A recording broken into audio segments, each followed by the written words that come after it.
Marketing યાર્ડમાં લાલ ડુંગળીની ધૂમ આવક થઈ। માર્કેટિંગ યાર્ડમાં આજે 50,737 કટ્ટા લાલ ડુંગળીની આવક થઈ।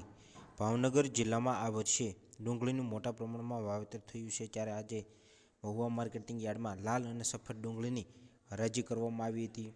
લાલ ડુંગળીના આજે પ્રતિ એક મણના 500 રૂપિયા સુધીના ભાવ બોલાયા હતા, જ્યારે લાલ ડુંગળીના મહુવા માર્કેટિંગ યાર્ડમાં 50,737 કટ્ટાની આવક થઈ હતી। ત્યારે માર્કેટિંગ યાર્ડમાં આજે સફેદ ડુંગળીના 15,809 કટ્ટાની આવક થઈ હતી।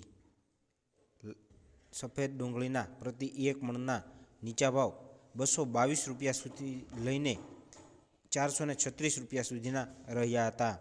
માર્કેટિંગ યાર્ડમાં આજે 193 ગાંસડી કપાસની આવક થઈ હતી, જેના પ્રતિ એક મણના નીચા ભાવ 900 રૂપિયા રહ્યા હતા અને ઊંચા ભાવ 1,371 રૂપિયા સુધીના રહ્યા હતા।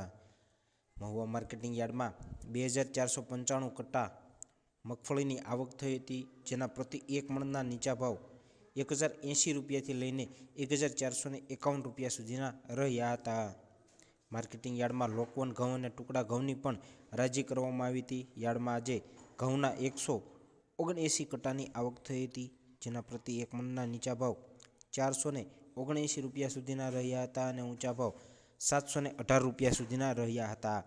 ભાવનગર જિલ્લામાં ખેડૂતો પાસે પડેલ વિવિધ પ્રકારની જણસીઓને લઈને મહુવા માર્કેટિંગ યાર્ડમાં આવી રહ્યા છે, ત્યારે માર્કેટિંગ યાર્ડમાં આજે લાલ અને સફેદ ડુંગળી, નવી મગફળી, ચણા, લીલા નારિયેળ, નવું જીરું, ઘઉં, બાજરી સહિતના વિવિધ પ્રકારના જણસીઓની હરાજી કરવામાં આવી હતી। યાર્ડમાં આજે બાજરીની પણ હરાજી કરવામાં આવી હતી। બાજરીના પ્રતિ એક મણના નીચા ભાવ 400 રૂપિયા સુધીના રહ્યા હતા અને ઊંચા ભાવ 546 રૂપિયા સુધીના રહ્યા હતા। માર્કેટિંગ યાર્ડમાં આજે લીલા નારિયેળની પણ હરાજી કરવામાં આવી હતી।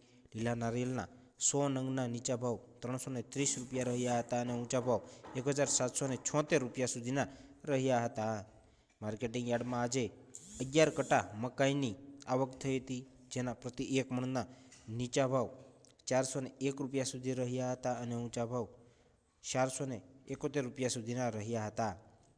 માર્કેટિંગ યાર્ડમાં મગના પ્રતિ એક મણના નીચા ભાવ 1,500 રૂપિયા સુધીના રહ્યા હતા અને ઊંચા ભાવ 2,700 રૂપિયા સુધીના રહ્યા હતા। માર્કેટિંગ યાર્ડમાં વિવિધ પ્રકારની જણસીઓની હરાજી કરવામાં આવી રહી છે, તેને લઈને આજે માર્કેટિંગ યાર્ડમાં સોયાબીનની પણ હરાજી કરવામાં આવી હતી। સોયાબીનના 59 કટ્ટાની આવક થઈ હતી, જેના પ્રતિ એક મણના નીચા ભાવ 866 રૂપિયા રહ્યા હતા અને ઊંચા ભાવ 909 રૂપિયા સુધીના રહ્યા હતા।